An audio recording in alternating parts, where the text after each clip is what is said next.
તો અમરેલીના બાબરા તાલુકાના ફુલજર ગામે બે જૂથ વચ્ચે અથડામણમાં એકનું મોત થયું છે તો 9થી વધુ લોકો ઘાયલ થયા છે। લગ્ન પ્રસંગમાં ઘોડીને ટ્રેક્ટર અડી જવા જેવી નજીવી બાબતે બોલાચાલી બાદ ઉગ્ર સ્વરૂપ બવાલે ધારણ કર્યું।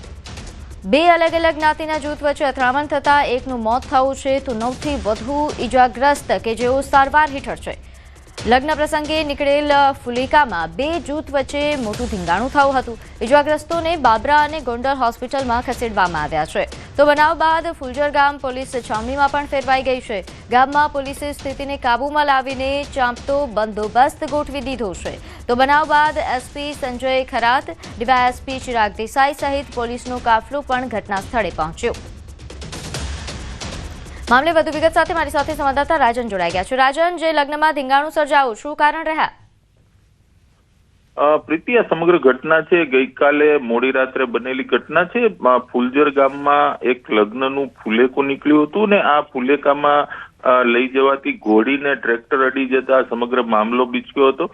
આ મામલો એટલી હદે બીચક્યો કે બે જૂથો સામસામે આવી ગયા અને મોટી અથડામણ સર્જાઈ હતી, જેમાં 9 જેટલા લોકો ઘાયલ થયા છે। એક વ્યક્તિનું મોત થયું છે। તમામ ઘાયલોને રાજકોટ, ગોંડલ અને અમરેલી ખાતે સારવાર માટે ખસેડવામાં આવ્યા છે। આ સમગ્ર ઘટના બાદ અમરેલી જિલ્લા પોલીસનો કાફલો ફુલજર ગામે ગોઠવાયો હતો અને તમામ સ્થિતિ પર કાબુ મેળવી લેવામાં આવ્યો છે। અત્યારે પ્રીતિ બંને જૂથો સામસામે ફરિયાદ દાખલ કરાવે તેવી શક્યતા છે અને બપોર સુધીમાં ચોક્કસ કારણ બહાર આવી જશે કે ખરેખર આ જૂથ અથડામણ થવાનું કારણ શું હતું। પરંતુ આ નાના એવા ગામમાં આટલી મોટી ઘટના બનવાથી સમગ્ર જિલ્લામાં હાહાકાર મચી ગયો તે પ્રકારની ઘટના ગત રાત્રે સામે આવી છે। પ્રીતિ જી રાજન, આભાર માહિતી આપવા બદલ। તો હાલ જે રીતે સંવાદદાતાએ જણાવ્યું કે સમગ્ર મામલે હાલ ચકચાર મચી જવા પામી છે, જો કે હાલ પોલીસ બંદોબસ્ત અહીં ચુસ્ત ગોઠવી દેવામાં આવ્યો છે।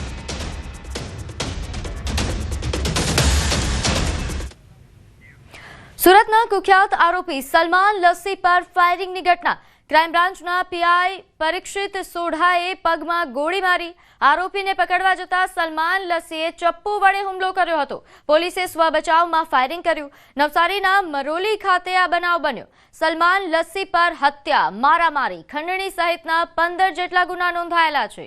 આ ઉપરાંત ડિંડોલી, લિંબાયત અને બેસ્તાન વિસ્તારમાં સલમાન લસ્સીનો આતંક હતો।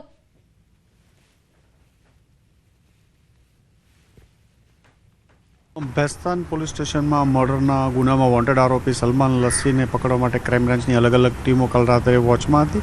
દરમિયાનમાં ડાબેલ પાસે છે ઇન્ફોર્મેશન આધારે ક્રાઇમ બ્રાન્ચની ટીમ ત્યાં જતા એને પૂરતું બળ વાપરી અને પકડી પાડવામાં આવ્યો છે અને એને સારવારથી અહીંયા લાવવામાં આવ્યો છે અને ફાયરિંગથી ઇન્જરી થયેલી છે। સુરતના ભેસ્તાન, ડિંડોલી અને લિંબાયતના માથાભારે સલમાન લસ્સી નામનો આરોપી કે જેના પર 15 કરતાં વધુ ગુના નોંધાયેલા છે અને હત્યા, ધાડ, લૂંટ, ખંડણી જેવા અનેક ગુનામાં સંડોવાયેલા છે। આ આરોપીને આજે સુરત ક્રાઇમ બ્રાન્ચ ટીમ નવસારીના મરોલી ખાતે પકડવા માટે પહોંચી હતી। જો કે આરોપી હથિયારો સાથે હુમલો કરવા માટે ટેવાયેલો છે ત્યારે કહી શકાય કે પોલીસ જ્યારે પહોંચી હતી ત્યારે પોલીસ ઉપર ચપ્પુ વડે જીવલેણ હુમલો કર્યો હતો। બદલામાં પોલીસે સ્વરક્ષણમાં પોતાની સર્વિસ રિવોલ્વરથી 1 રાઉન્ડ ફાયરિંગ કર્યું હતું, જેને લઈને સલમાન લસ્સીના જમણા પગમાં ગોળી વાગી હતી।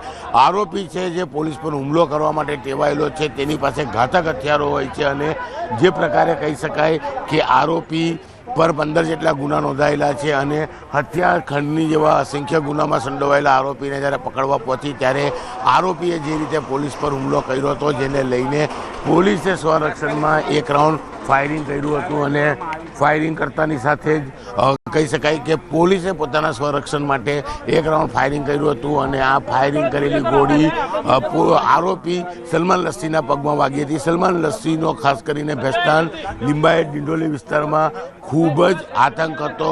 હાલ સલમાન લસ્સીને સુરતની નવી સિવિલ હોસ્પિટલ ખાતે લાવવામાં આવ્યો છે, સારવાર માટે લાવવામાં આવ્યો છે। ત્યારે દ્રશ્ય જોઈ શકાય છે કે જે રીતે આરોપી છે આરોપીએ પોલીસ પર ચપ્પુ વડે હુમલો કર્યો, એટલે કે આ આરોપી પોતાની પાસે ઘાતક હથિયારો રાખતો હોય છે અને કોઈ પણ વ્યક્તિ તેની નજીક પહોંચે એટલે તેના પર